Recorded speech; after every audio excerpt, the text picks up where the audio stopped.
Hello সবাইকে। প্রতিদিনের video তো এক এক রকম হয়, তবে আজকের ভিডিওটাতে দেখাবো কিভাবে আমি খুব সাধারণ জিনিসকে সেলাই করে সুন্দর করে ফেলি। এটাই দেখাবো। তো চলো আজকে একটা সাধারণ প্লাজোকে কিভাবে অসাধারণ প্লাজো করব এটাই দেখাবো। অসাধারণ প্লাজো বলতে বা অসাধারণ কিচ্ছু না, মানে আমার ছোট্ট হাতের কাজ, আমি যেটা পারি সেটাই দেখাবো।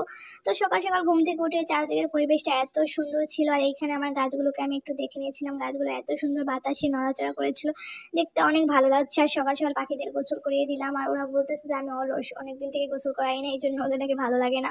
তো এইখানে চলো আজকে কাজটা শুরু করি। তো কাজটা শুরু করার আগে প্রথমে কি করে নিতে হবে, প্রথমে এটা গোল গোল করে একটা সিরাপের বা কাপ, যে ওষুধ খাওয়ার যে কাপগুলো আছে ওই কাপগুলোতে সুন্দর করে এইভাবে গোল করে নিতে হবে।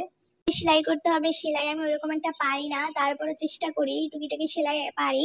তো এইভাবে সুন্দর করে সেলাই করে নিতে হবে। তো এই তো সেলাইটা এইভাবেই করতে হবে, ভিতর থেকে সুই উঠিয়ে তারপর সুতার মাথা থেকে সুতাটা পেঁচিয়ে নিয়ে ভিতর দিকে আবার নিয়ে যেতে হবে। তো